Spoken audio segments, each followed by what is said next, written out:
Martedì 9 agosto, buongiorno, ben trovati telespettatrici e telespettatori di Antenna 3. Tanti i fatti di cui dobbiamo darvi conto nella giornata di oggi, dalla cronaca all'attualità, passando per la politica. Non possiamo però non iniziare dalla tragedia familiare che si è consumata nel pomeriggio di ieri a Torre di Mosto, dove un uomo ha tentato di uccidere la moglie cinquantenne e poi si è tolto la vita. La comunità ovviamente del Veneto orientale è sotto shock, ma ci racconta tutto proprio dal luogo della tragedia la nostra Anna Maria Parisi, che si trova a Torre di Mosto con Sandro Ponchio. Buongiorno Anna Maria.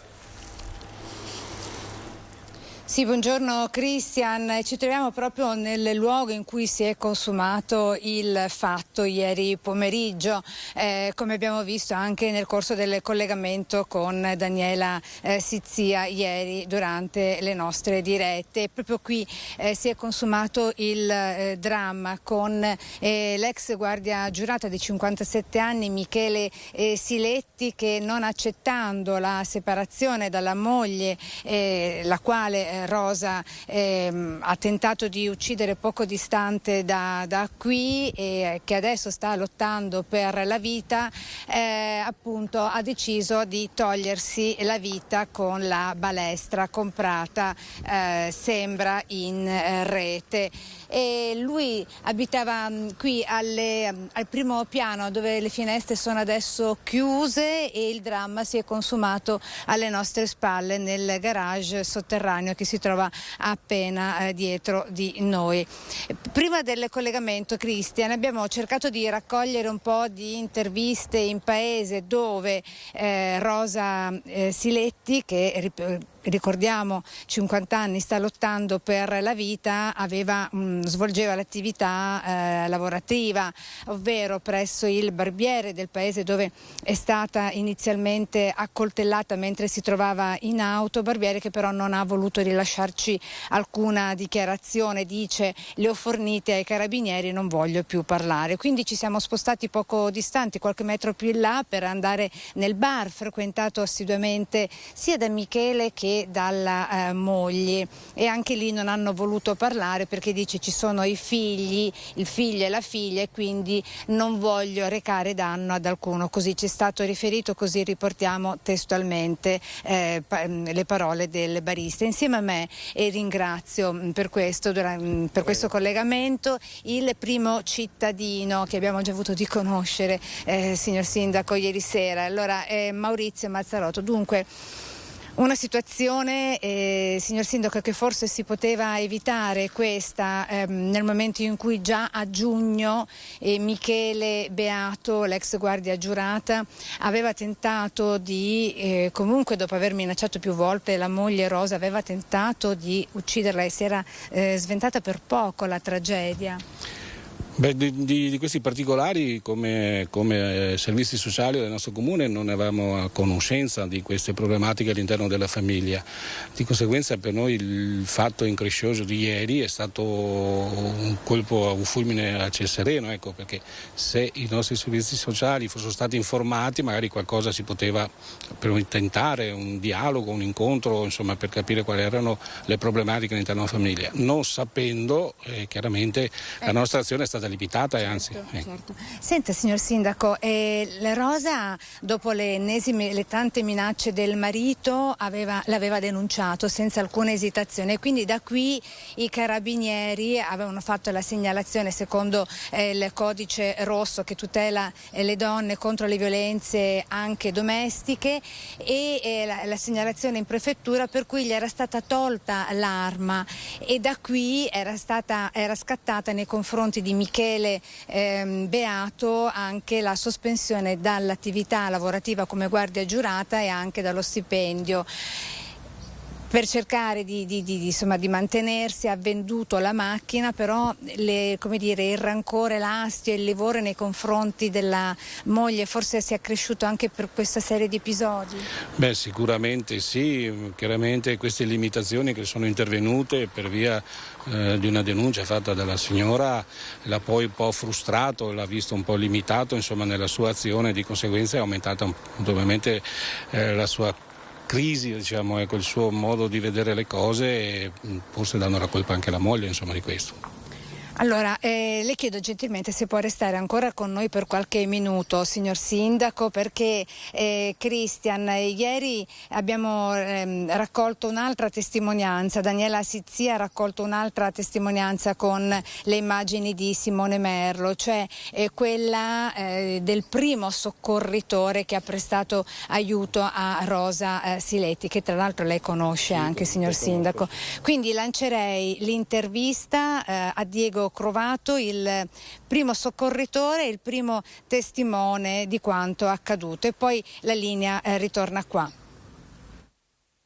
Ho sentito le grida e ero a letto, mi sono vestito una maglietta, un paio di ciabatte e i short e sono andato a soccorrere. Quando sono arrivato ho visto la signora che era sanguinante, ho chiesto al barbiere che mi portasse degli asciugamani, me li ha portati subito e abbiamo tamponato le ferite. E cosa le ha detto? Cosa ha detto? Cosa diceva la signora in quel momento? La signora era scioccata, mi chiamava per nome, mi diceva di non lasciarla, che aveva dolore, che aveva male alle mani e che non ci vedeva, però secondo me era sotto shock, insomma. Un vero e proprio agguato quello del signore che lo ha aspettato. Io non so cosa è successo, ho sentito delle grida, ho sentito 2 colpi. Dopodiché sono sceso e ho visto il marito che era passato con la macchina, che è andato giù qua in garage, e allora ho immaginato che fosse la signora perché la conoscevo, insomma. Quindi lui non è arrivato a piedi, è arrivato in macchina? Macchina. Non so la sera che l'aspettava o se è arrivato in seguito. So che è partito da là con la macchina perché ho sentito chi era lì più vicino, che ha sentito le grida, ha detto sta scappando. Allora mi sono fermato un attimo a vedere dal balcone chi era dentro in macchina e ho riconosciuto il signore. Che dopo è rientrato. Ma si sapeva che era una coppia magari litigiosa, una coppia... No, che fossero litigiosi no, che si fossero separati, quello sì. Sappiamo che lui è una guardia giurata, però non poteva più utilizzare l'arma. Dicevano che tutti lo vedevano prima con l'arma nella fondina, poi non più. Io questo particolare non l'ho notato, infatti avevo paura che potesse tornare indietro con la pistola, perché sapevo che era una guardia giurata, anch'io lo vedevo con la pistola, abitiamo quasi di fronte, però ultimamente io non mi sono accorto che se l'avesse o non l'avesse. Senta, ma lui ha desistito perché pensava di averla ucciso, perché siete arrivati voi? No, noi siamo arrivati che lui era già scappato e c'era altra gente là che aveva già avvisato il 118 dei carabinieri. Quindi noi abbiamo solo soccorso la signora.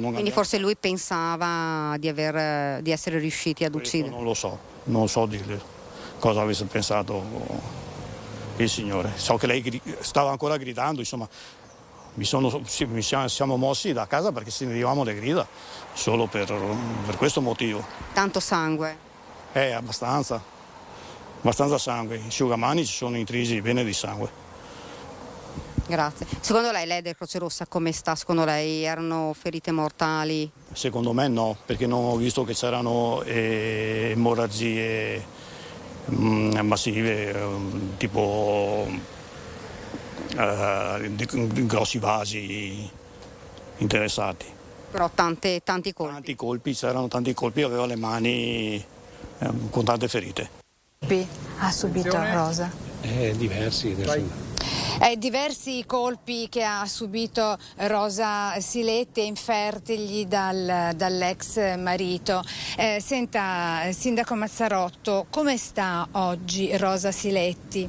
Sì, dalle notizie che ho non è in pericolo di vita, però insomma ha subito un grosso trauma e ha diversi colpi inferti nel corpo e sta riprendendosi lentamente. Speriamo insomma che questo episodio un po' non la segni ecco, nel rapporto con le persone. Spero che recuperi insomma, e che possa tornare a una vita normale, sicuramente segnata da questo episodio insomma.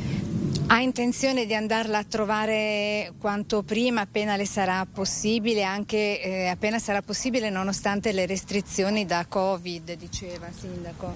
Sì, appena ho la possibilità che mi diano il permesso di poter accedere, visto proprio le restrizioni del Covid, la mia intenzione è andare a trovare e portare un po' il sostegno dei cittadini di Torre di Mostro, perché la Rosa la conoscevano in diversi, è una brava signora, insomma, che dava anche un po' di sostegno alle famiglie che avevano bisogno, insomma, con delle faccende domestiche.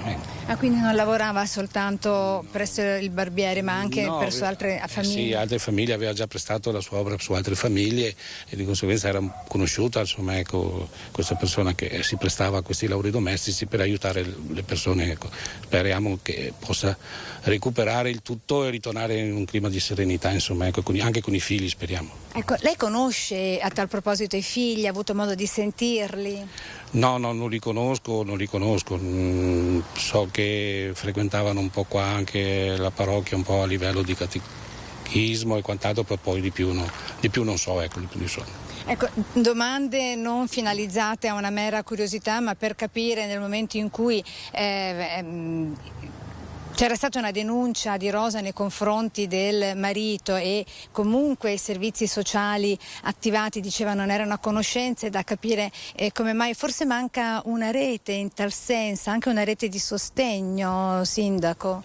Sicuramente questo episodio mette in luce una carenza di una rete di sostegno alla famiglia che entra in queste dinamiche, diciamo, controverse, dispute tra coniugi. Chiaramente se questa denuncia fosse stata, o le denunce, insomma, in senso lato, fossero un po' veicolate attraverso una rete di sostegno, attraverso psicologi e quant'altro, tentare perlomeno di non arrivare a questi estremi. Ecco, secondo me ci vuole una rete a livello, diciamo, di ASL un po' più presente e capace di entrare nella famiglia con le modalità, con le descrizioni che i psicologi sanno, insomma, ecco. Perché comunque Rosa non era seguita dai servizi, cioè dallo psicologo come sostegno appunto emotivo, psicologico, per dare anche un po' di forza? Dai nostri servizi no, un po' se erano altri servizi, ma noi non siamo a conoscenza di questo, non eravamo a conoscenza, insomma, ecco. I nostri servizi lo escludo. Ecco, Cristian, hai domande per il sindaco Mazzarotto? No, io ti ringrazio davvero, Anna Maria, per questa tua corrispondenza, ringrazio anche il sindaco Mazzarotto e Sandro Ponchio che si trova con te per la parte tecnica. Come avete visto e sentito dalla nostra Anna Maria, la comunità è sotto shock per questo fatto davvero tragico, ma vi posso confermare quanto detto dal sindaco ad Anna Maria: la donna non è in pericolo di vita. C'è una nota proprio di questi secondi da parte degli inquirenti, si trova tuttora ricoverata all'ospedale civile di San Donà di Piave. Quindi questa è la buona notizia, questo è l'aggiornamento in senso positivo che vi possiamo dare dopo la tragedia di ieri, per l'appunto, a Torre e di Mosto. E a proposito di violenza contro le donne, c'è un altro fatto che ci porta nel Padovano, dove è stato denunciato dai carabinieri un 44enne nigeriano per violenza contro la moglie. È stato allontanato anche dalla casa familiare. Una tranquilla giornata al parco ha avuto un bruttissimo finale per un nigeriano 44enne denunciato dai carabinieri di Padova in stato di libertà per maltrattamenti in famiglia e lesioni personali. È successo al parco Brentaviva a Fontaniva, nell'Alta Padovana, dove la famiglia, residente a Vigonovo, in provincia di Venezia, stava passando la domenica. Per futili motivi l'uomo colpiva ripetutamente al volto la moglie, causandole lesioni valutate con 30 giorni di prognosi dal pronto soccorso dell'azienda ospedaliera di Padova. La donna era già stata, nel recente passato, vittima di simili violenze da parte del marito. Ora l'uomo è stato denunciato e sottoposto alla misura dell'allontanamento dalla casa familiare.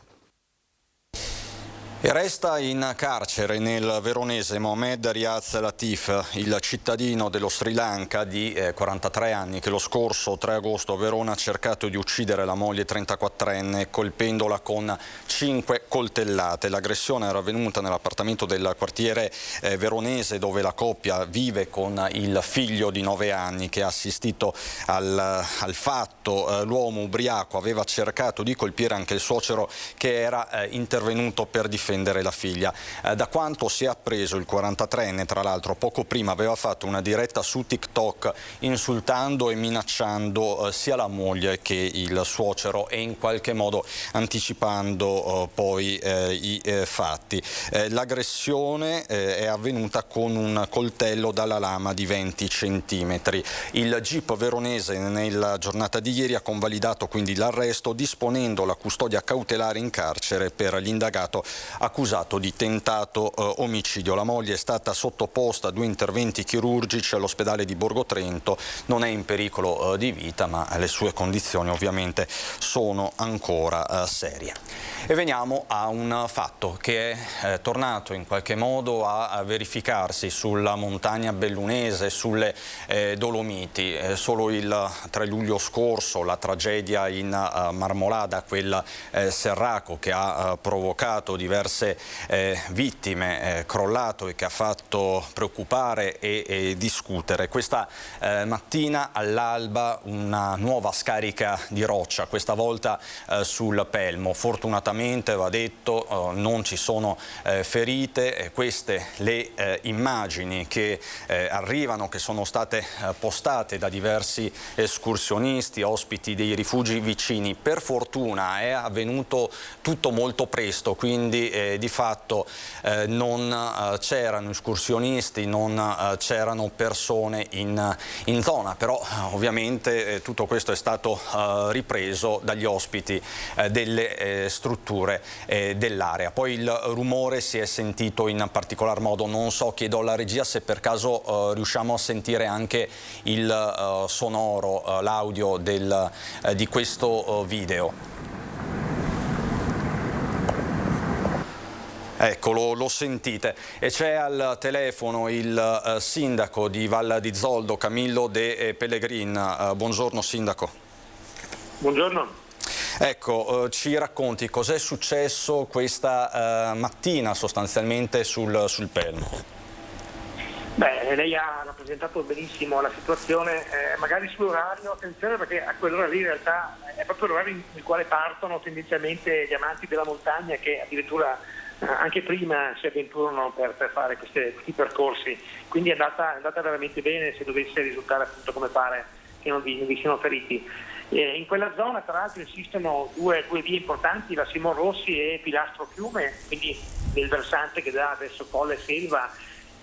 Come avrete sicuramente mostrato voi le immagini di questo fumo enorme, quindi si può vedere a grande distanza, naturalmente ci preoccupa molto, sono fenomeni peraltro naturali. Lì ricordo anche che 10 anni fa si verificò un altro distacco che però in quell'occasione causò la morte di 2 persone, 10 anni fa quindi. Pertanto noi siamo abituati a convivere con queste situazioni. Chiaro, il clima, il cambio climatico, le piogge intense, il cambio repentino di temperature non aiuta sicuramente la roccia. Io non sono poi geologo, non posso approfondire il tema, ma se avrete tempo e voglia di farlo, questi fenomeni si ripetono sempre più di frequente.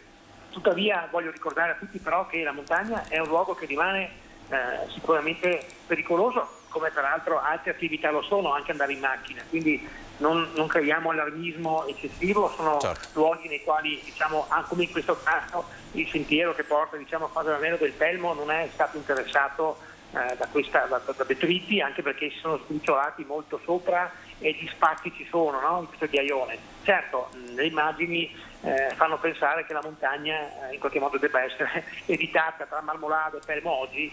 Ecco, dobbiamo cercare di riportare un po' tutto nella realtà delle cose. Attenzione, prudenza, ma i conti col pericolo li dobbiamo fare come sta in montagna. Ecco, lei sindaco giustamente ricordava quanto successo nello stesso punto il 31 agosto del 2011, quando si originò il grande crollo che costò la vita ad Alberto Bonafede e Aldo Giustine, 2 soccorritori impegnati in un intervento proprio sulla via Simon Rossi. Quindi insomma è un teatro già noto. Sì, nel modo più assoluto. Peraltro lei ha chiaramente individuato le zone e i problemi, non c'è molto da aggiungere, soltanto che come si può fare, cosa possiamo fare in realtà? Penso poco. lavorare sul clima, cercare di essere più rispettosi, magari qualche attenzione in più, ma qui in un caso come questo effettivamente non c'è qualcosa che spinga le persone a dire non facciamo l'anello Zordano o l'anello del Belmo, così. E quindi è difficile poter gestire queste cose ed è la parte forse più delicata della questione, no? Assolutamente. E senta Sindaco, tra l'altro lei in questi minuti è impegnato, se non sbaglio, nel Consiglio provinciale che proprio oggi, proprio in questi minuti, la ringrazio quindi anche per il tempo che ci sta dedicando, si sta tenendo a Fusine. Avete già parlato di quanto successo stamane, ne parlerete? Sì, ne abbiamo parlato a margine della seduta. Io mi sono intrattenuto di più sul tema della 251 della SP rispetto a questo problema, anche perché è notizia di qualche giorno fa un distacco di un masso di importanti dimensioni che ha centrato peraltro, anche se marginalmente, una macchina senza recare danni alle persone. Quindi qui i problemi di tenuta del territorio ce ne sono su tutti i fronti. È un aspetto del quale la politica non può non tenere in considerazione, sapendo che siamo già in ritardo, perché il clima è sicuramente parte in causa di quello che sta avvenendo, anche se le montagne si sono sempre briciolate da quando esistono, è un fenomeno del tutto naturale. Ecco, lei parlava giustamente della 251 che è appunto la strada provinciale della Val Zoldana sostanzialmente, di cui tanto abbiamo parlato in questi mesi. È una malata cronica, possiamo definirla così, Sindaco, della viabilità provinciale e regionale. Sì, lo è infatti, e poi il tema più importante, il tema centrale forse anche un po' quello della sua gestione definitiva, anche perché sappiamo tutti che è una di quelle strade che ha assunto e sta assumendo valenza nazionale, quindi pare sia vicino il passaggio ad ANAS. Io lo dico come battuta, ma neanche tanto, il cane che aveva 2 padroni tendenzialmente è morto di fame. Questo è quello che noi rischiamo di fare, nelle more di individuare chi sarà effettivamente poi ad averne la gestione, oltre che la proprietà. Insomma, siamo in una situazione di blocco e su questo dovrà lavorare sicuramente la provincia, anche in questo caso la Regione Veneto per le competenze che ci sono, perché altrimenti noi rischiamo di passare altri anni in situazioni difficili. Ricordo, senza annoiare, che ad oggi la strada in realtà non è aperta, o meglio è aperta solo alle macchine, moto e biciclette non possono arrivare in zona della 251, creando naturalmente, come è avvenuto nei posti di blocco legittimi dal punto di vista normativo, comunque dei danni finanziari e economici alla valle molto importanti. E questo è un altro tema, il fatto che la strada è interdetta in una stagione turistica che è comunque di ripartenza a ciclisti e motociclisti che, come sappiamo, rappresentano un indotto importante dal punto di vista turistico. Sindaco, grazie davvero per tutti questi aggiornamenti e fortunatamente pur nell'apprensione per questa tipologia di fenomeni, stamattina nessuna persona è rimasta coinvolta, quindi il sospiro di sollievo è davvero corale, soprattutto dopo quanto successo il 3 luglio scorso in Marmolada. Grazie Sindaco Camillo De Pellegrin, grazie, arrivederci e buon lavoro. Noi continuiamo per qualche minuto con la cronaca e andiamo a Padova, dove c'è un tentativo di furto in canonica. È successo a Terranegra. Ha tentato di entrare nella canonica di San Gregorio Magno a Terranegra e anche nella scuola dell'infanzia parrocchiale, ma grazie alla telefonata del parroco ai carabinieri, un 32enne di origini polacche è stato arrestato in flagranza di reato, ancora con i cacciaviti in mano, per furto aggravato. L'uomo, residente a Vittorio Veneto, dopo aver fornito false generalità ai carabinieri, aveva anche 21 grammi di hashish. È stato condannato a 1 anno e 10 mesi con obbligo di firma quotidiano. Sempre nel Padovano aumentano ancora i casi di febbre da West Nile. L'ULSS 6 Ugane ha comunicato che sono 73 le persone contagiate più un caso in fase di valutazione. Si è riscontrato anche un cluster a Battaglia Terme. Qui sono 2 le persone contagiate. Il protocollo regionale dunque prevede l'intervento di disinfestazione nel comune della Bassa Padovana. In azienda ospedaliera invece calano i ricoveri legati alla febbre del Nilo. Ora sono 13, 2 in meno rispetto a venerdì scorso, mentre sono stabili i ricoveri in terapia intensiva. Al momento sono 6 i pazienti ricoverati. Questi gli aggiornamenti sul fronte della West Nile. Come sapete il Veneto, in particolare la provincia di Padova, è tra i territori più interessati da questa nuova emergenza sanitaria. Noi abbiamo qualche istante di pubblicità, poi ancora la cronaca e la politica.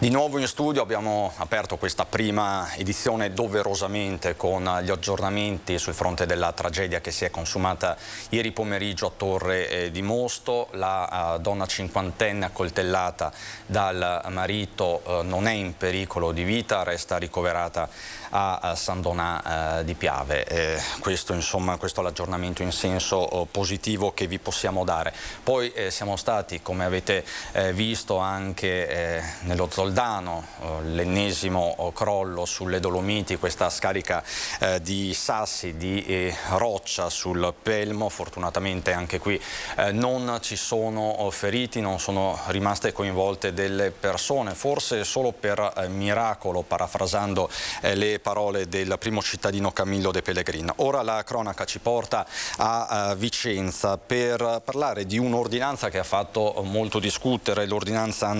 anti-rumore di Arzignano. È scattata la prima multa nei confronti di un locale etnico. Non ha rispettato l'ordinanza di chiusura alle 24 e per un locale etnico di Arzignano è scattata la sanzione da 516 euro. Ecco quindi che è scattata una multa di oltre 500 euro e la chiusura e sgombero immediato del locale. Questa azione rientra in un piano che prevede sostanzialmente la difesa del diritto di riposo che tutti i cittadini di Arzignano meritano. L'ordinanza in questione, che riguardava una limitazione nel quartiere Villaggio Giardino, era stata emanata a seguito di diverse lamentele per rumori notturni molesti.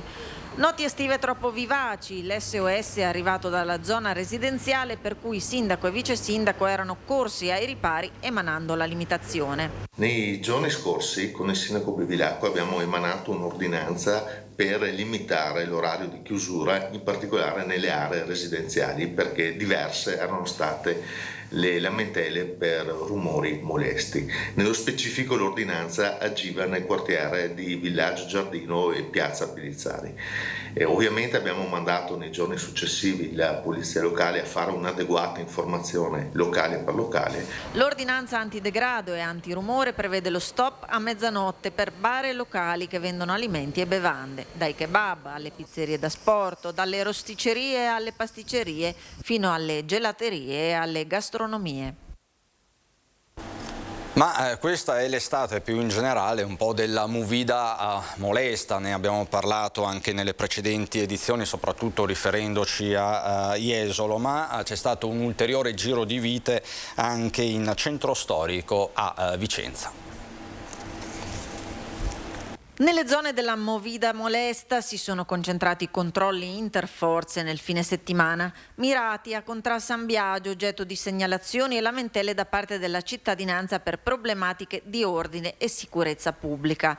Gli agenti che hanno stazionato nell'area tra Contrappe de Muro, San Biagio e l'omonima piazzetta non hanno rilevato situazioni di bivacco o particolarmente pericolose, ma le operazioni di controllo nella zona proseguiranno anche nelle prossime settimane, al fine di evitare il ripetersi di quanto segnalato dai residenti. Controlli che si sono estesi con l'obiettivo di prevenire la presenza di episodi di microcriminalità, lo spaccio e i reati collegati all'immigrazione clandestina, setacciati anche anche i quartieri, da Campomarzo al Quadrilatero a Contrappescherie Vecchie a Piazza Garibaldi. Il bilancio dei controlli ha portato il questore Paolo Sartori ad emettere 2 ordini di allontanamento dal territorio nazionale nei confronti di cittadini extracomunitari risultati irregolari con a carico precedenti penali. Dovranno lasciare il territorio entro 7 giorni. 2 fogli di via a soggetti gravati da precedenti che si trovavano in circostanze non giustificate nel comune di Vicenza e un avviso orale nei confronti di una persona che denota un elevato livello di pericolosità sociale. Rimaniamo nel Vicentino, ma ci spostiamo sull'altopiano di Asiago, dove per noi c'è Ferdinando Garavello. Con Ferdinando Garavello facciamo il punto di questa stagione estiva difficilissima per le malghe dell'altopiano, strette tra una siccità che coinvolge davvero tutti, il caro bolletta e quant'altro. Ferdinando, buongiorno. Buongiorno Cristian, buongiorno anche ai nostri telespettatori. Con le bellissime immagini di Edoardo Alberti vi facciamo vedere una giornata in malga. Finalmente è arrivata la pioggia, è cambiato completamente il paesaggio. Eravamo venuti qua solo qualche giorno fa e questi prati che vedete alle nostre spalle, che cominciano a essere un po' più verdeggianti, erano gialli e veramente facevano impressione. La siccità ha colpito in modo devastante l'altopiano dei 7 comuni, tanto che c'è qualcuno che ha deciso di fermare l'alpeggio, di scendere dalle malghe. Adesso la situazione si è un po' normalizzata. Ci dicevano, siamo a Malga Larici, di sotto, a poca distanza da Cima Larici, ci dicevano i gestori di questa struttura che le cose si stanno invece mettendo decisamente meglio, tanto che, non lo facciamo vedere anche per rispetto di chi sta mangiando in questo momento, la sala pranzo esterna, diciamo il plateatico, è decisamente tutto occupato, tutto pieno, tutto prenotato, quindi vuol dire che la gente si muove. È tornato il turismo, ci hanno anche preparato un po' di assaggi qui di formaggio che potete vedere, naturalmente i prodotti tipici di questo territorio. Ricordiamo fra il 2 e 4 settembre, 9 e 11 settembre ci sarà Made in Malga proprio ad Asiago per parlare di formaggi di montagna, ma parliamo di turismo e di tutto quello che può essere l'indotto di questo settore con Nicola Lobbia, assessore al turismo del comune di Asiago, che ha accettato di buon grado di fare questo sforzo di salire in malga. Siamo a 1625 metri, ma insomma non è affatto uno sforzo quello di venire nelle malghe dell'altopiano. Assolutamente no, buongiorno a tutti e buon pranzo a tutti i telespettatori. Siamo a Malga Larici, come hai ben detto abbiamo vissuto 2 settimane veramente critiche legate a questa sofferenza per mancanza d'acqua nei pascoli e soprattutto per l'approvvigionamento del bestiame nelle pozze. Adesso la situazione è un po' migliorata, aspettiamo ancora delle piogge per rinsanare ancora di più quelle pozze d'alpeggio che servono appunto per abbeverare i capi alpeggiati. Il turismo c'è, il turismo abbiamo ottimi numeri, tutto l'altopiano ha risposto anche nel periodo pandemico offrendo quell'ampio spazio per il proprio benessere e in questi 2 anni di pandemia anche la gente ha riscoperto questo territorio, un territorio che offre moltissimo sotto il profilo storico, naturalistico, culturale. E anche da un punto di vista delle manifestazioni. Tutto l'altopiano è organizzato per offrire una destagionalizzazione e quindi tenere viva questa montagna 365 giorni all'anno. Lo facciamo con un evento straordinario da 10 anni che è Made in Malga. Made in Malga è un evento che è costruito non solo per valorizzare le malghe ma proprio per valorizzare tutto il territorio, e non basta una giornata sola per vivere l'evento, bisogna venire proprio tutta la settimana ad Asiago, perché l'evento è costruito con molte attività, laboratori per bambini, per intercettare una clientela legata alla famiglia, abbiamo delle giornate in malga didattiche, abbiamo delle masterclass per presentare i prodotti, quindi un altopiano che coniuga la malga e va a intercettare un turismo di famiglia proprio per vendere al meglio il nostro territorio. Ovviamente il consiglio per tutti è di salire nelle malghe per vedere come si lavora, come si vive, come si mantiene un territorio come quello dell'altopiano di 7 comuni. Vedete alle nostre spalle, il rischio è se spariscono le malghe che sparisca tutto questo, perché il bosco ci mette veramente 2 anni a mangiarsi un pascolo una volta chiusa una malga. Il patrimonio malghivo dell'altopiano di 7 comuni è il più importante d'Europa. C'è anche un percorso per arrivare a una candidatura UNESCO. Abbiamo avviato insieme agli enti del territorio proprio questo percorso che va a creare una opportunità di candidatura dell'altopiano di Asiago dei 7 comuni quale biosfera dell'UNESCO, con elemento caratterizzante la malga, proprio perché dobbiamo tutelare, proteggere e valorizzare questo elemento.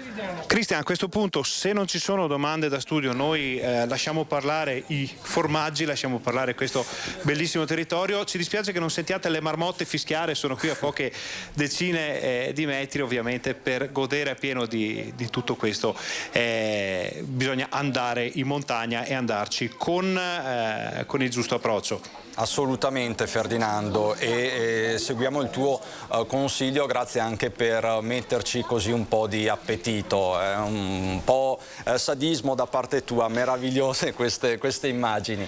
Grazie Ferdinando e buon lavoro. E a proposito di montagna, andiamo in Comelico, perché il TAR del Veneto ha accolto il ricorso di 6 comuni del comprensorio contro il Ministero dei Beni e delle Attività Culturali per il vincolo paesaggistico su un'area di 420 km² che ha bloccato in particolare il progetto, il famoso collegamento sciistico tra il Comelico e la Val Pusteria in Alto Adige.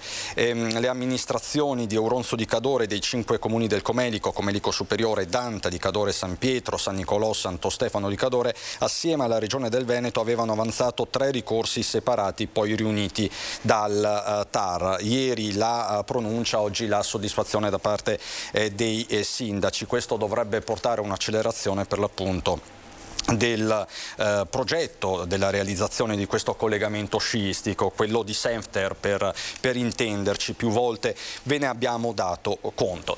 Adesso un ultimo collegamento e andiamo a Padova, poi apriamo un'ampia pagina politica con tutti gli aggiornamenti del caso, perché la situazione è molto fluida.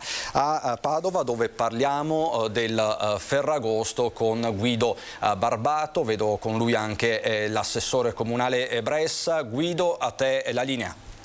Bene, eccoci, allora buongiorno a tutti, ben ritrovati. Siamo in municipio a Padova in compagnia dell'assessore ai grandi eventi e non solo, ai diversi incarichi, ma in questo caso ai grandi eventi, Antonio Bressa, per parlare, assessore Bressa, del ritorno della festa di Ferragosto, perché bisogna anche ricordare e sottolineare questo aggettivo, diciamo, o comunque sostantivo, che la festa di Ferragosto mancava dal 2019, se non ho sbagliato i conti. Esattamente così, è da 3 anni che manca, perché le ultime 2 edizioni non sono state realizzate a causa, evidentemente, come ben noto a tutti, dei problemi legati alla pandemia, e siamo quest'anno di fronte a un grandissimo e attesissimo ritorno, perché sarà una festa del ritorno alla vita con un grande evento di piazza, come è sempre stato prima di questa vicenda che purtroppo ci ha condizionato negli ultimi 2 anni. È un po', tra virgolette, la festa dei padovani, perché insomma è gratuita, si svolge in Prato della Valle, è popolarissima sia per i contenuti che appunto per il fatto che è gratuita. Allora, le novità di quest'anno, assessore Bressa?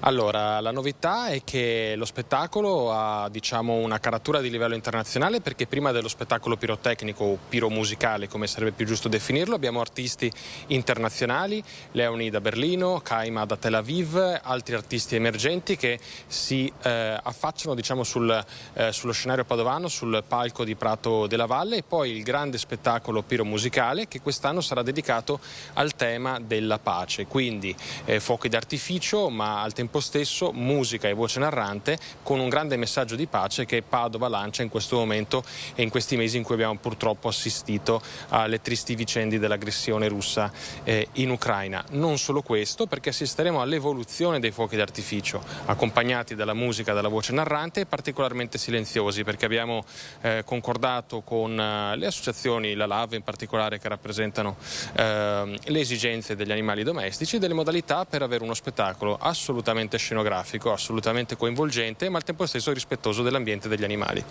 Quindi delle esplosioni di pace a un volume diciamo di botto un po' più basso, mi pare di capire.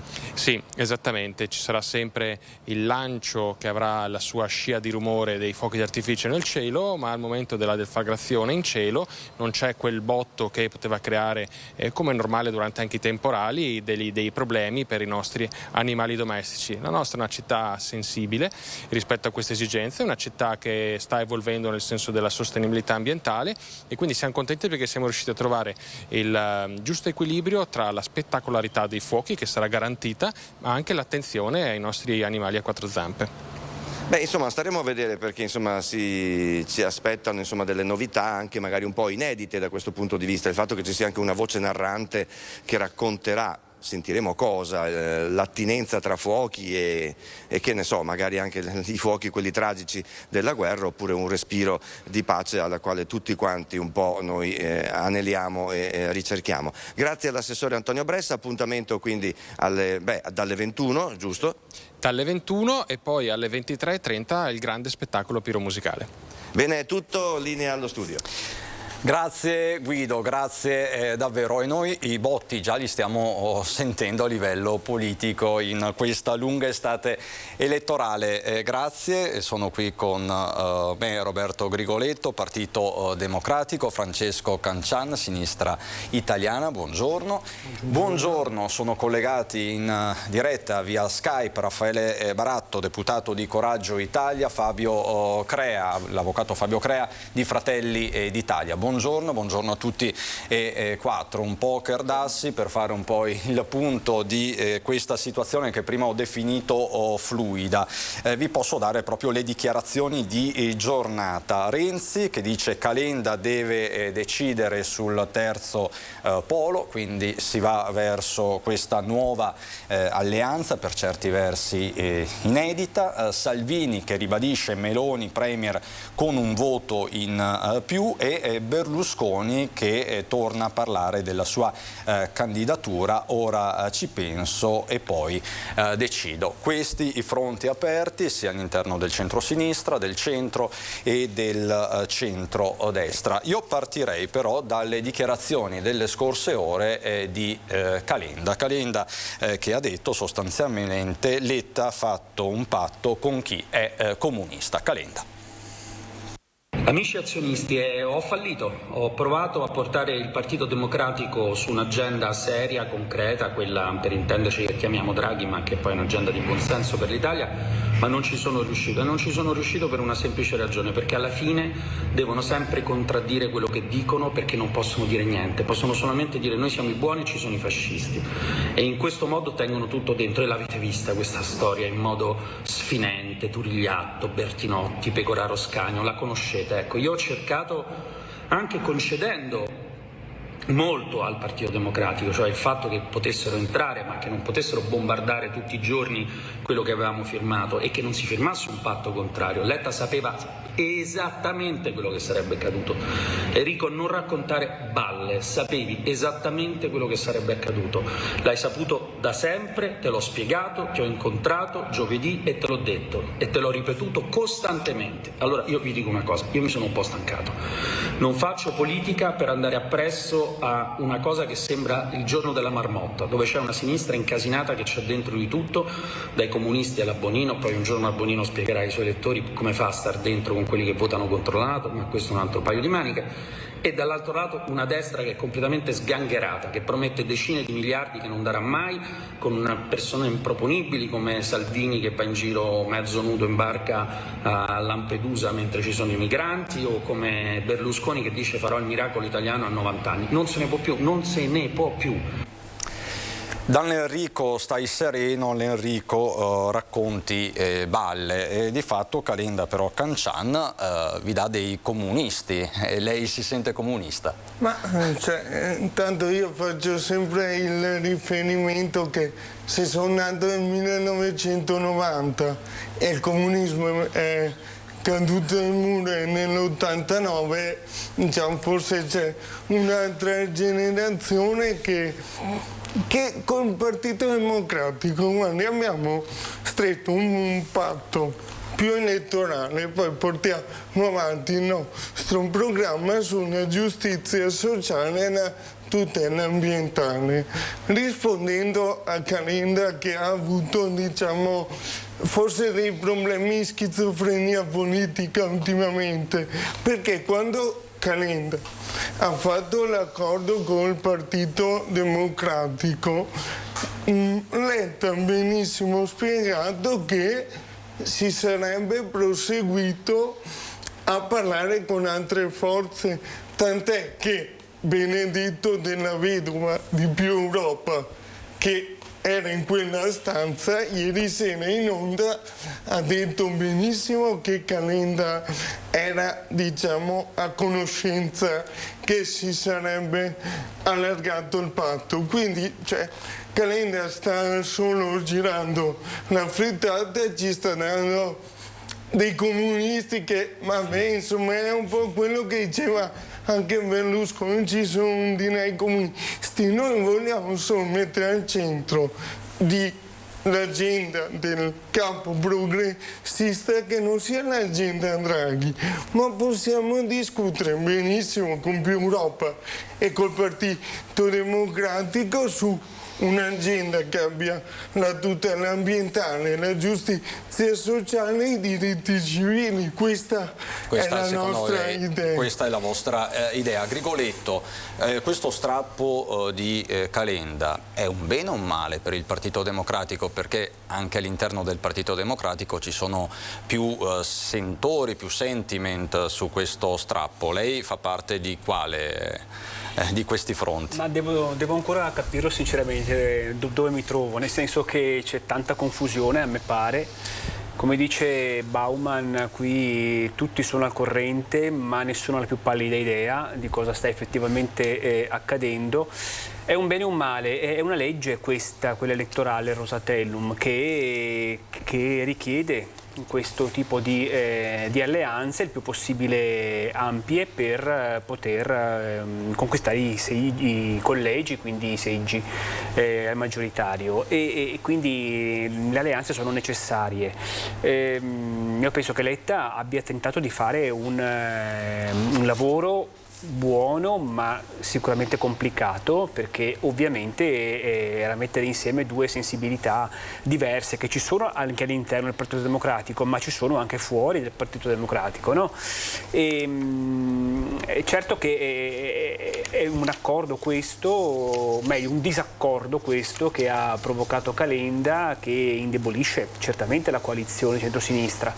Io non sono tra quelli che dicono sicuramente hanno già vinto gli altri, bisognerà vedere. Non sono convinto che dall'altra parte siano tutte rose e fiori, che siano d'accordo su tutto, ma quelli sono affari loro e io non ci entro. Dico solo che la battaglia va combattuta adesso seriamente. Penso anche però che insomma l'addio dello strappo di Calenda sia stato sicuramente negativo per il centrosinistra, ma credo anche per lui, perché anche se si unisse a Renzi, anzi vorrei dire proprio perché si unirà a Renzi, io penso che andrà incontro a qualche brutta esperienza. Mi pare di ricordare che lei non simpatizzi troppo per Renzi, non l'abbia mai fatto. Ma insomma. Penso di non essere rimasto nemmeno l'unico sinceramente tra i non tifosi di Renzi ultimamente, visti anche i risultati elettorali che sta ottenendo.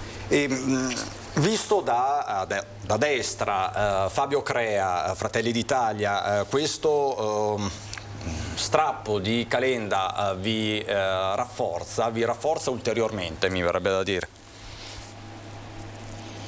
Ma più che altro indebolisce sicuramente la coalizione di centrosinistra.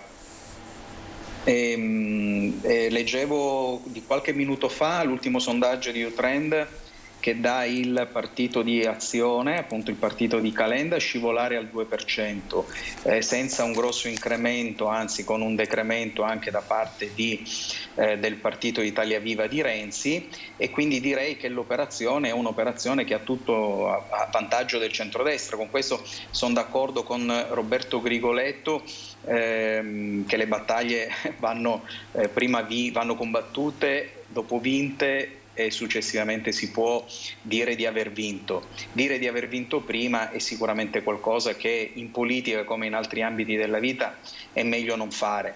Però certamente quello che è lo strappo di Calenda mette a nudo quello che è un problema nella coalizione di centrosinistra.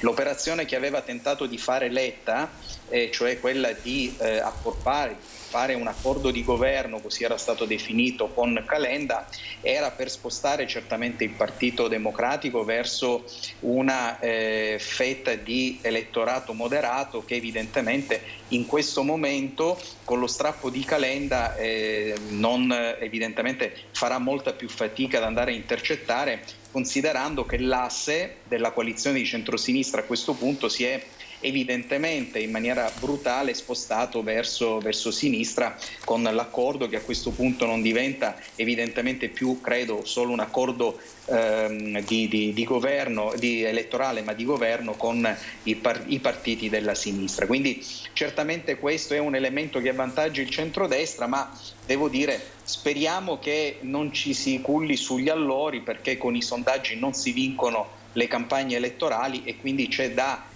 comunque continuare a portare avanti quello che è il messaggio del centrodestra, di una coalizione che certamente su temi importanti è più organica nella visione di quello che è lo Stato, di quella che è la visione politica. Su altri aspetti credo che farebbero meglio i tre leader di mettersi d'accordo, perché per esempio le uscite di ieri, e poi vado a concludere, sulla flat tax che individua delle aliquote diverse indicate da Salvini piuttosto che da Berlusconi, credo che sia, e siccome c'è una visione organica e coerente nel centrodestra della riduzione e razionalizzazione della pressione fiscale, credo che questo debba entrare in un programma della coalizione che credo sia stato confezionato, verrà confezionato oggi e quindi depositato nei prossimi giorni, dove è bene che si parli all'unisono e non con voci che possono essere parzialmente diverse. Diciamo che un altro tema divisivo nei giorni scorsi all'interno del centrodestra è stato quello del blocco navale proposto da Meloni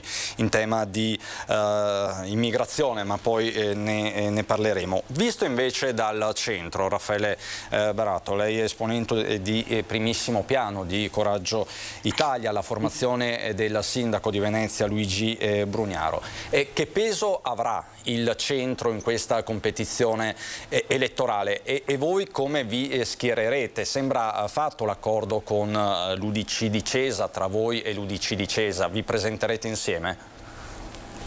Io credo che innanzitutto sia importante portare avanti un programma serio, concreto, anche perché dopo quel periodo che abbiamo passato sicuramente l'Italia ha bisogno di certezze chiare, per cui noi come centro, che siamo appunto nel centrodestra, credo sia importante assolutamente seguire un programma concreto, serio e di valori, perché credo che questo sia assolutamente importante.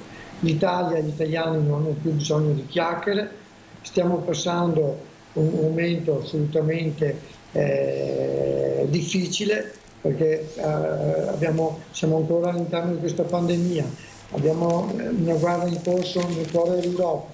Sicuramente l'Italia deve essere assolutamente protagonista per creare un'Europa che abbia una forza assolutamente importante per guardare oltre. Per cui io credo che questa campagna elettorale, questo momento, questo appuntamento sia assolutamente importante, e per cui io credo che non bisogna andare a raccontare favole, fare promesse che poi non si è capace di portare avanti, ma sia importante di parlare in maniera concreta, in modo che quello che si dice poi sia in grado di fare. Io credo che questo gli italiani si aspettino e sicuramente credo sia importante fare una campagna elettorale forte, perché non si vince con i sondaggi, ma si vince un minuto dopo che si è completato lo spoglio. Allora, e a proposito di sondaggi, tra l'altro a proposito di sondaggi, sia lei che Crea avete detto non si vince con i sondaggi, dobbiamo comunque giocarcela, ma l'ultimo sondaggio di SVG per il Corriere della Sera, proprio di questi minuti la pubblicazione, parla di un centrodestra che ha circa il 45% dei voti, mentre il centrosinistra, orfano diciamo così di Calenda, sarebbe sotto la soglia del 30%. In tutto questo ha un peso specifico ovviamente il centro, la famosa famiglia dei moderati, che insomma si sta popolando non poco in questi giorni, in queste settimane, e poi appunto entrambi dicevate all'interno del centro-destra bisogna anche intendersi sui programmi e su una linea unitaria. A tal proposito vi faccio sentire proprio un breve intervento di Silvio Berlusconi, che è tornato ai suoi elettori con le cosiddette pillole. Stanno facendo un po' sorridere, ma di fatto è un ritorno in grande stile che rievoca per certi versi i fasti del 1994. Qui Berlusconi che parla di patrimoniale. Ancora un proverbio. Una pillola al giorno leva il medico di torno. E noi diciamo, una pillola al giorno del nostro programma dovrebbe levare di torno i signori della sinistra. Oggi parliamo di tasse. Il segretario del PD, Enrico Letta, ha già annunciato che vuole introdurre un'imposta patrimoniale sui nostri risparmi e anche un'imposta sulle successioni. Al contrario, voi lo sapete, noi non approveremo mai in modo assoluto un'imposta patrimoniale sulla casa, che per noi è sacra, un'imposta patrimoniale sui risparmi, un'imposta sulle donazioni e sulle successioni. Quindi, se tu sei d'accordo, se pensi anche tu che il denaro guadagnato onestamente è già pesantemente tassato, debba rimanere nostro per i nostri figli e per i nostri nipoti, il 25 settembre devi andare a votare e devi votare Forza Italia. Cancian. Ecco, si torna al 1994, però più in generale si stanno usando e abusando forse alcuni termini come comunista e fascista da entrambe le parti, questo va detto. Ecco, per un giovane del 1990, questo linguaggio.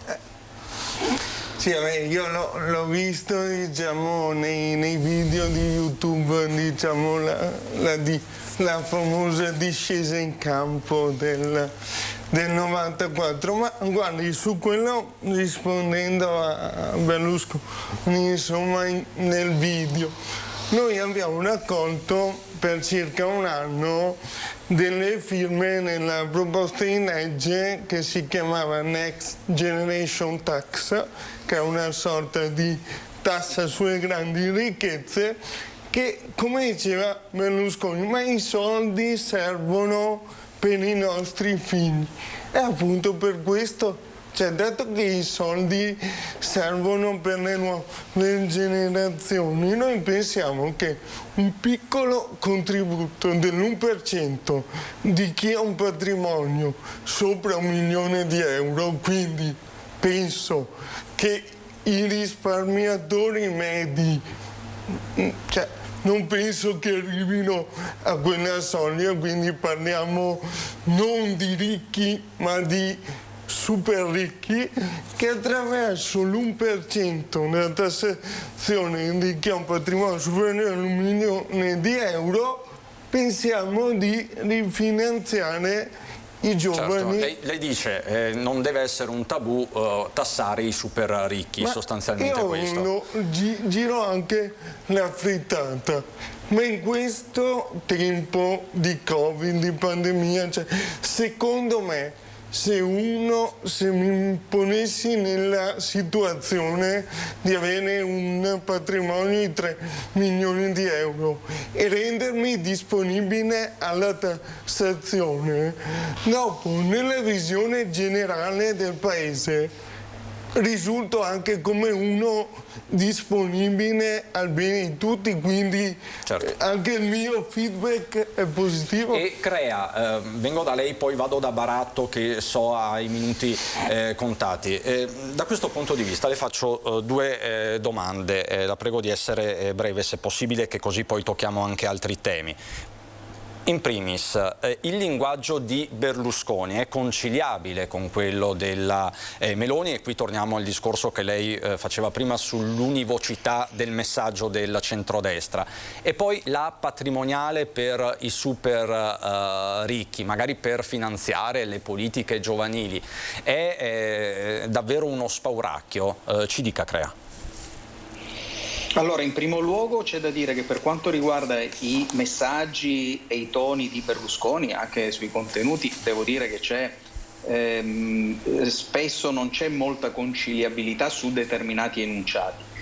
Sin dalle prime dichiarazioni la Meloni ha rappresentato, non esprimendosi evidentemente nei confronti di Berlusconi, ma ha fatto riferimento alla necessità che questo governo, il prossimo governo, auspicabilmente di centrodestra, debba proporre e realizzare delle proposte che siano realizzabili, quindi piuttosto che enunciare delle cose impossibili, meglio dire una cosa in meno e poi magari farla, piuttosto che dire una cosa non realizzabile e che poi non si possa fare. Quindi questo è il primo aspetto. Per quanto riguarda l'aspetto della patrimoniale, non è tanto l'1% su patrimoni su 1 milione di euro, è un problema di principio, e cioè i ricchi, super ricchi, la classe, la borghesia, piuttosto che i dipendenti per quanto riguarda le ritenute alla fonte del loro reddito. Tutti contribuiscono con le proprie sostanze reddituali e patrimoniali per quanto riguarda eventuali trasferimenti eccetera, o rendite per quanto riguarda immobiliari, tutti contribuiscono all'esazione dal punto di vista tributario dello Stato, e con quelle risorse determinate costituzionalmente sulla base della tassazione del proprio reddito, che uno Stato virtuoso deve essere capace di garantire quelli che sono i servizi pubblici essenziali o quelli che ritiene essere a carico dello Stato. Introdurre una tassa patrimoniale che sia dell'1%, dello 0,5%, del 2% è sbagliato in linea di principio, perché significa andare a colpire, a voler individuare come soggetti che sono sottoposti a una doppia esazione tributaria coloro che per le proprie capacità professionali, imprenditoriali, di realizzazione delle proprie professionalità riescono a garantirsi prima un reddito e poi un patrimonio relativamente ai quali sono già sottoposti a dei profili di esazione tributaria. Quindi è il principio nella tassazione di coloro che hanno un patrimonio piuttosto che dei redditi alti che è un elemento, un principio che non può avere ingresso non soltanto nella nostra visione ma neanche nel sistema costituzionale. Vado brevissimamente, un secondo, perché sì, prima diceva 10 secondi, diceva giustamente Cancian, sono nato dopo la caduta del comunismo, non mi si può dare del comunista. Peccato che da quella parte, sempre a sinistra, dal centro-sinistra e da sinistra, anche nei confronti di coloro che sono nati ben dopo la caduta del fascismo, leggi Meloni, si dà sempre del fascista. Quindi smettiamola di dire queste stupidaggini da una parte e dall'altra e confrontiamoci sui programmi. Baratto, so che deve andare, quindi le faccio subito una domanda abbastanza diretta. Ci si appella parecchio all'elettore moderato.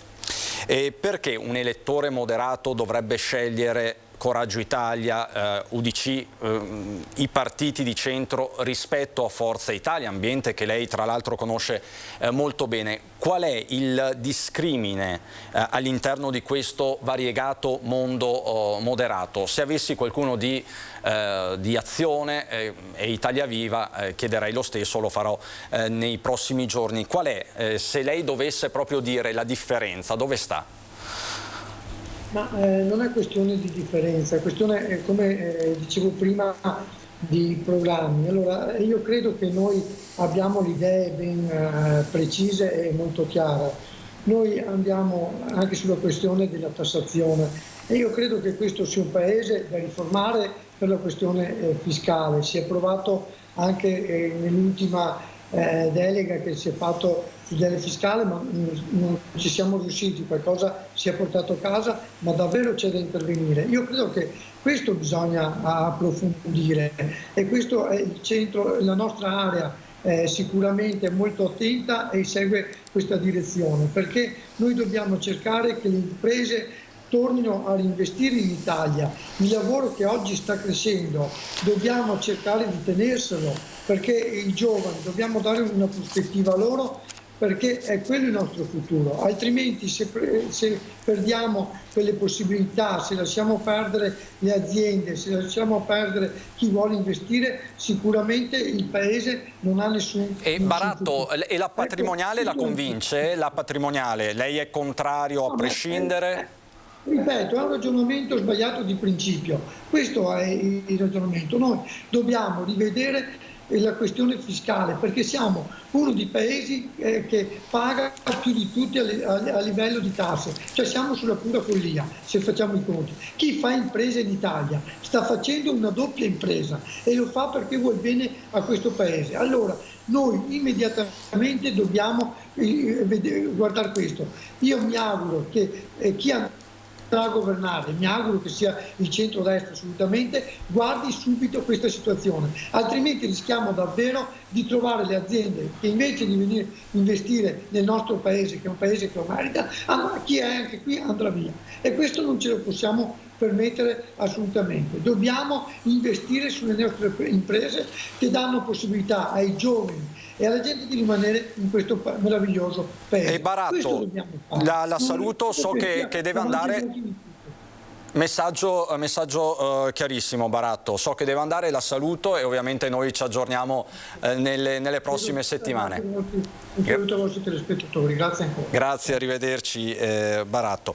Ecco, io adesso vi farei sentire le parole di Riccardo Maggi, che è presidente di Più Europa, perché non ci sono solo le categorie moderati, fascisti, comunisti. In queste elezioni politiche 2022 ci sono anche i filo putiniani, i filo americani, insomma, sentite cosa ha detto Maggi. Ci sono molte cose su cui sono in profondo disaccordo con Fratoianni, però io penso che il 26 settembre il problema del nostro paese non sarà uscire dalla NATO per il singolo voto di Fratoianni o alcuni voti di alcuni diciamo, compagni di strada di Fratoianni. Penso che il rischio del nostro paese sia uno scivolamento verso una deriva orbaniana e putiniana, che è rappresentata da questa direi non centrodestra ma destra-centro o destra-destra. Ed è questo che ci spinge a fare una considerazione che fino a pochi giorni fa era la stessa valutazione politica che faceva Calenda, e cioè che non possiamo essere l'unico paese in cui le forze liberali fanno il gioco delle forze illiberali per fare un dispetto alla socialdemocrazia. C'è il rischio, Grigoletto, di una deriva putiniana, orbaniana? Sono termini corretti. Poi c'è da dire che se guardiamo le posizioni in materia di politica internazionale all'interno delle varie coalizioni sono davvero variegate, cioè non c'è una posizione unitaria del centro-sinistra, non c'è una posizione unitaria del centrodestra, penso alla linea sull'Ucraina, c'è una differenza sostanziale tra Fratelli d'Italia e Lega, poi lo vedremo con Crea, ma ci sono queste differenze anche all'interno del centro-sinistra. Quindi come si posiziona questa campagna elettorale in relazione a queste dinamiche geopolitiche? Le forze politiche su questo dovrebbero posizionarsi, a mio avviso, in maniera molto chiara, perché sono d'accordo anch'io, dovremmo davvero uscire da ambo le parti da questo schema, no? Di fascisti, comunisti, eccetera. Bisogna uscirne, perché davvero è limitante e asfissiante, vorrei anche dire. Certo, alcuni pericoli ci possono essere da ambo le parti, alcune nostalgie che invece devono essere assolutamente abbandonate. Ma è evidente che una deriva orbaniana, una deriva putiniana, insomma, è nelle cose. Mi sembra che sia innegabile quello che, insomma, Salvini ha detto, ha fatto, dove è andato nei mesi e negli anni precedenti. Insomma, mi pare chiaro, insomma, mi pare anche di ricordare che Berlusconi abbia dormito anche sul lettone di Putin, mi pare di ricordare, cioè non è proprio estraneo a queste frequentazioni. Insomma, io credo che su questo si debba essere molto chiari. Devo anche sinceramente spezzare anche una lancia a favore di Giorgia Meloni, perché su questo lei è stata molto molto chiara e ha detto che qualora dovesse lei guidare il governo non ci sarebbe alcuna esitazione né sulla posizione dell'Italia pro-Ucraina e nemmeno contro la decisione di... Lo ha ribadito tra l'altro nei giorni scorsi anche in qualità di presidente del gruppo ECR in Europa, è stato un segnale forte. Crea, a proposito di questo, lei dice programmi, uniformità del messaggio, ma questa posizione che sembra differenziata nei confronti dell'Ucraina tra Lega e Fratelli d'Italia, come sarà sintetizzata? Ci sarà una sintesi? Sinceramente io in questi mesi non ho notato una grande distanza tra le posizioni dei Fratelli d'Italia e della Lega. Certamente Fratelli d'Italia, innanzitutto con la Meloni, dall'inizio, sin dal, mi pare di ricordare, 1° marzo e poi anche il 23 giugno, ha sempre approvato a maggioranza qualsiasi mozione della maggioranza a favore dell'Ucraina. Mi pare di ricordare le parole sia di Lollobrigida che di Ignazio La Russa, a favore dell'Ucraina e degli ucraini senza se e senza ma.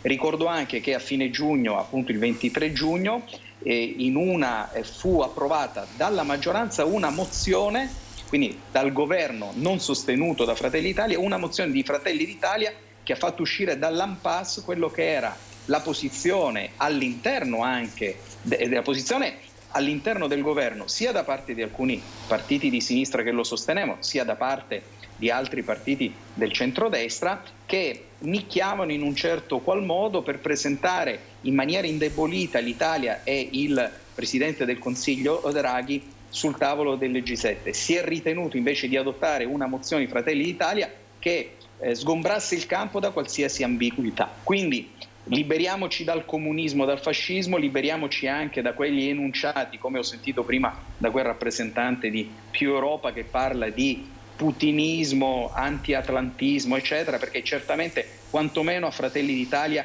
questi sono degli slogan che non appartengono e nei fatti e negli atti parlamentari c'è la prova.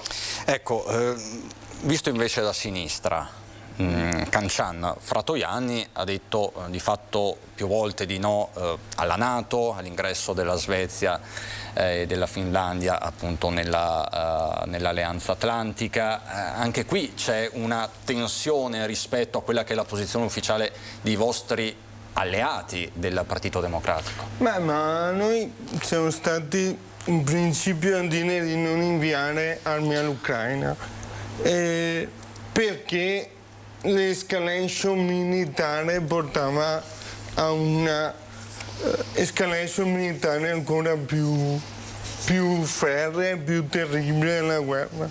Detto questo, il governo ha inviato le armi all'Ucraina. Noi siamo ancora convinti che si debba usare la via diplomatica per arrivare a una situazione di pace del conflitto. Quello che i media tuttora ci dicono che siamo anti-atlantisti non è vero, cioè la sinistra italiana in nessun documento ha detto usciamo dalla NATO. abbiamo solo detto che nel 1991, che torniamo alla caduta del muro di Berlino, la NATO aveva detto che doveva smantellarsi piano piano, e quindi siamo perché l'Europa abbia un suo esercito europeo, siamo perché l'Europa sia protagonista, perché qui il dramma reale è che l'Europa funge come da sandwich tra la NATO e la Russia in mezzo. Invece secondo noi l'Europa ha bisogno di una sua agibilità, il ruolo politico tuttora accelerato, si sta dentro la NATO e si argina, diciamo, l'avanzamento di Putin, cioè questo. Però bisogna avviare la via diplomatica per cessare il fuoco. Questo. E Grigoletto la convince questa posizione del suo nuovo vecchio alleato di sinistra italiana? È conciliabile? Mutatis mutandis, un po' lo stesso ragionamento che abbiamo fatto con Crea sui rapporti tra Fratelli d'Italia e Lega, perché non sfugge a nessuno che Partito Democratico e Fratelli d'Italia in materia geopolitica siano molto più vicini rispetto ai rispettivi alleati. Qualche tempo fa lo stesso Corriere della Sera a fine maggio aveva addirittura preconizzato, ipotizzato un'alleanza tra Partito Democratico e Fratelli d'Italia, fantapolitica probabilmente, ma insomma c'è una comunanza. E quindi le parole del suo alleato Cancian, come le vede? Ma io le ascolto, come del resto seguo anche il dibattito, quello che dice Sinistra Italiana, Fratoianni. Io penso ci sarà modo, anzi ci dovrà essere l'esigenza anche di dire chiaramente in campagna elettorale, ora che andiamo ad iniziare, qual è la posizione. Deve essere molto chiara, il fatto che Sinistra Italiana dica non vogliamo uscire dalla NATO deve essere ribadito, spiegato, come tu giustamente hai fatto, perché in campagna elettorale sappiamo che lo sport migliore e più praticato è proprio quello di andare a strumentalizzare e a ribaltare anche le posizioni da parte degli avversari. Io credo che sulla politica estera non ci debbano essere esitazioni. Io sono convinto che quanto ha fatto Draghi, anche e soprattutto in politica estera, io ho semplicemente quella bellissima immagini, insomma, con il cancelliere tedesco e il presidente Macron francese e Draghi che andavano appunto a Kiev, voglio dire, io credo che sulla politica estera il solco tracciato da Draghi sia quello sul quale dovremmo immetterci anche come centrosinistra. Entriamo nel merito di alcune proposte, di alcuni programmi, perché insomma in questi giorni stiamo assistendo alla tattica preelettorale, alla formazione delle liste, ci stiamo occupando più che altro di nomi, di personalismi e di definizioni a volte anche precipitose, però poi ci sono anche i temi, cominciano a emergere le prime proposte, poi anche concrete. Berlusconi forse ha aperto la strada con le sue pillole. C'è una proposta shock, mi verrebbe da dire, comunque una proposta molto netta, forte, che già sta dividendo, di Salvini sul fenomeno delle baby gang. In questi giorni vi abbiamo raccontato i fatti di Jesolo, ma insomma non solo Jesolo ovviamente, stiamo registrando un'escalation un po' di fatti di violenza tra i giovanissimi. Sentite qual è la proposta di Salvini. Troppi ragazzini imbecilli, violenti, criminali che vanno in giro ad aggredire, a molestare, a stuprare e a rapinare. In tutta Italia, baby gang, sembra una follia. Soluzione, al di là delle denunce e delle riflessioni sui genitori che non ci sono, via il motorino, subito, 14, 15, 16, 17 anni, hai finito ad andare in giro in motorino. B, patente di guida, non più a 18 anni, ragazza mia o ragazzo mio, 19, 20. Daspo, ti si sospende il diritto di andare in giro fino a che tu non tornerai un ragazzo o una ragazza normale e per bene. Cosa ne pensate? Crea, lei che insomma è esponente di Fratelli d'Italia ma è anche legale arcinoto, conosciutissimo, insomma quello che si dice un principe del foro. Cosa ne pensa di questa proposta di Salvini, anche in punta di diritto, non solo dal punto di vista politico? Se mi permette sorrido, non rido ma sorrido, non la condivido, per le modalità, nel senso, certamente c'è un fenomeno che è un fenomeno sia di criminalità, non c'è dubbio, sia sociale, un fenomeno per il quale noi riteniamo che ci siano delle gravi responsabilità anche in quello che riteniamo essere un nucleo fondante della nostra società, che è la famiglia. C'è sicuramente un problema culturale, e quindi un problema culturale, un problema familiare, che determina un problema sociale, un problema di criminalità. Questa è la fotografia della situazione che riguarda i ragazzi, i ragazzini, i giovani, che certamente subiscono molto più degli adulti, proprio per la loro evidente immaturità, quelle che sono delle problematiche, la mancanza di freni, la mancanza di educazione, la mancanza di valori, quelli che noi riteniamo essere fondamentali e fondati sulla famiglia. Detto questo, ritengo che sia assolutamente inaccoglibile una proposta che voglia essere come forma punitiva o di deterrenza il fatto di levare il motorino piuttosto che che non dare la patente a 18 anni, perché non sono questi due elementi lo strumento che determina i ragazzi, i più giovani, alla commissione di reati o di comportamenti anticivici e antisociali. E quindi, se non sono questi due strumenti, è inutile togliere questi due strumenti. Esiste invece tutta un'altra strutturazione, sia per quanto riguarda il diritto penale che per quanto riguarda gli aspetti della assistenza sociale all'interno dei vari comuni, che invece devono essere implementati. Ci sono delle strutture anche all'interno della magistratura penale che deve certamente intervenire su quelli che sono gli aspetti criminali e criminogeni. Esiste anche la possibilità all'interno delle strutture e delle istituzioni penali per i minorenni di attuare degli istituti che hanno, glielo dico io per esperienza professionale, dei grossi benefici, perché sono di aiuto non soltanto ai ragazzi che cadono nel crimine, ma anche alle famiglie che spesso sono inadeguate. Quindi inaccoglibilità delle proposte di Salvini, il tema certamente è esistente, va posto con gli strumenti esistenti e con un'implementazione di quelli che sono le strutture sociali all'interno dei comuni. Grigoletto, lei è esponente del Partito Democratico, ma anche docente, insegnante. Più volte abbiamo affrontato il tema delle baby gang. Immagino che il suo giudizio non sia tanto diverso da quello di Crea. No, assolutamente, anzi con Fabio Crea sorrido anch'io, nel senso che allora intanto non penso che proprio risolveremo il problema delle baby gang togliendo il motorino ai ragazzini, anche perché molti dei quali arrivano in centro a Treviso, penso al comune di Treviso, tranquillamente senza il motorino e non hanno nemmeno la brama di arrivare in auto, quindi non è questo il problema. E c'è sempre questa posizione della Lega che punta sulla repressione, ma più per un calcolo elettorale che sulla prevenzione, e lo vada a dire, ecco, Fabio tra l'altro ha condiviso anche delle preoccupazioni, ha preso anche una posizione importante anche negli anni scorsi sulle baby gang e sulle violenze che ci sono state anche nel centro storico di Treviso.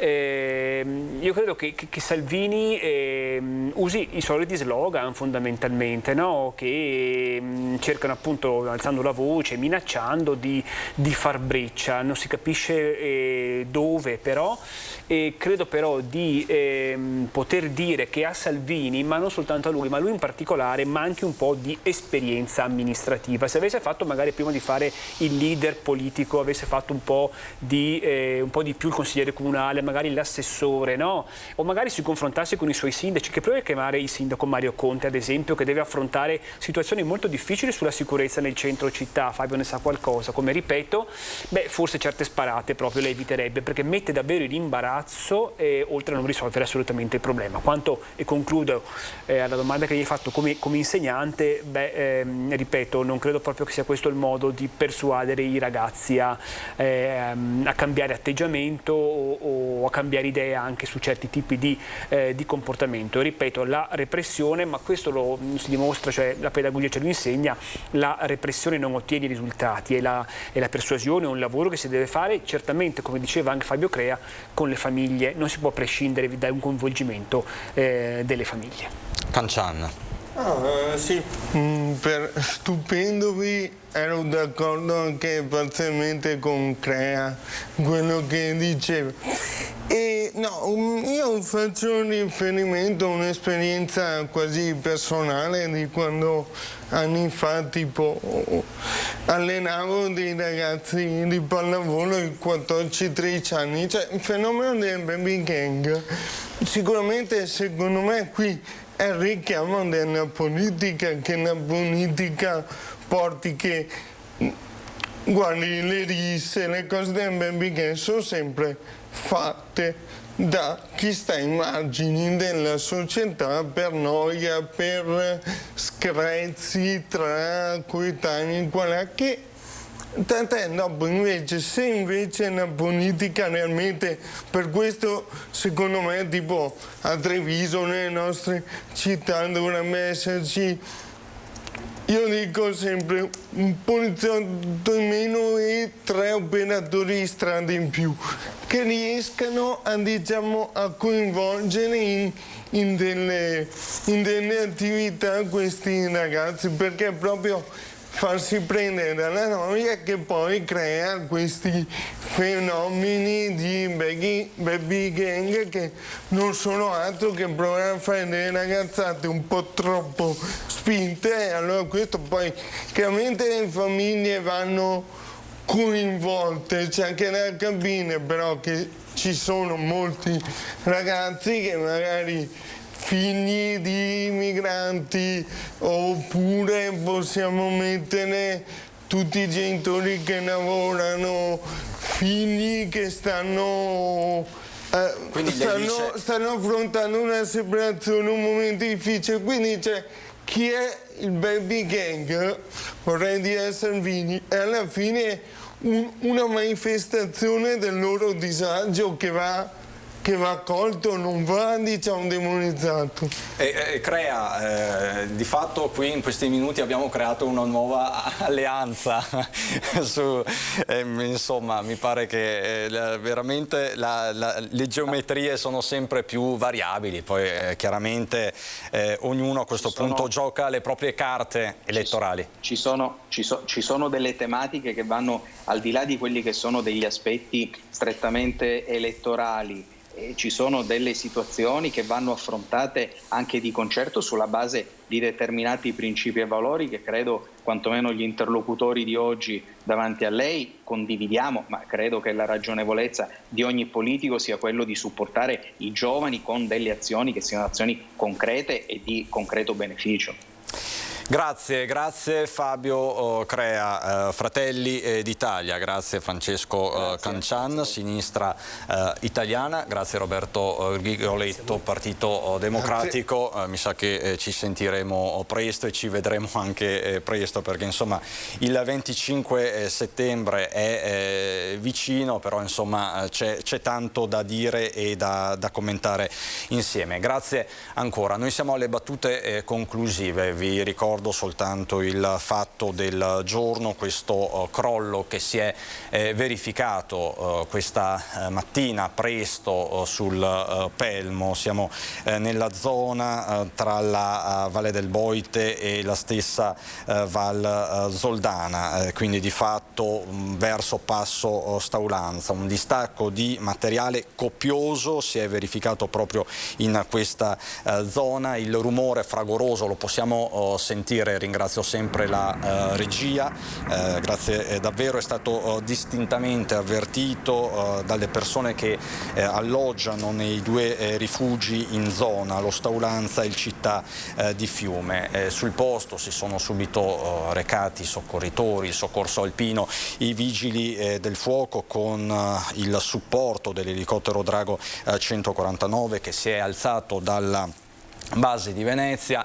L'area è stata quindi osservata, ci sono stati diversi sopralluoghi, insomma non sono stati trovati feriti, non ci sono state persone coinvolte. Questo appunto è il passaggio importante a poco più di un mese dalla tragedia che ha sconvolto la Marmolada, con tutte quelle vittime. Ne abbiamo parlato con il sindaco della Val di Zoldo. Sono fenomeni sempre più frequenti che oggi sono stati discussi, tra l'altro proprio a Fusine, sede municipale della Val di Zoldo, dal Consiglio provinciale di Belluno, che oggi si trovava proprio lì perché appunto di fatto c'è tutta una serie di assemblee itineranti sul territorio. Quindi questa sera vi documenteremo quanto successo, poi torneremo sulla tragedia di Torre di Mosto. Vi posso dire però che la donna, ve lo confermo, ve lo ripeto,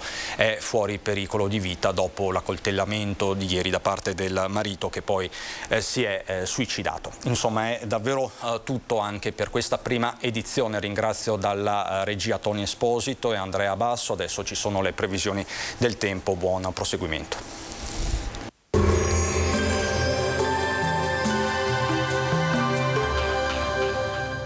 Donadel Sunplast fornisce ed installa tende e coperture tecniche, avvolgibili, serramenti in PVC e in alluminio, porte da interni. Bentrovati al meteo. Una perturbazione agisce al centro-sud, al nord invece, più vicino all'anticiclone che staziona nell'Europa centrale, il tempo si manterrà tutto sommato buono. Vediamo il dettaglio di martedì 9 agosto. Sul Veneto la giornata si caratterizzerà per le generali condizioni di bel tempo. Come vediamo avremo tanto sole e cielo limpido, salvo per qualche isolato addensamento in corrispondenza dei rilievi, ma senza conseguenze. Caldo gradualmente più sopportabile, avremo temperature minime comprese tra i 14 e i 23 gradi, massime invece oscillanti tra i 29 e i 32 gradi all'incirca. Spostiamoci ora sul Friuli Venezia Giulia, anche in questo caso sarà soleggiato con cielo sereno, poco nuvoloso nel pomeriggio per qualche innocua nube sui monti e sull'alta pianura. Temperature minime sui 18-23 gradi, massime intorno ai 28-32 gradi. Infine diamo uno sguardo alla situazione del Trentino Alto Adige. Anche qui sole prevalente, avremo qualche annuvolamento, ma insomma senza piogge. Temperature minime intorno ai 17-18 gradi, massime sui 32 all'incirca. Dal meteo di Antena 3 per ora è tutto, grazie per l'attenzione, arrivederci.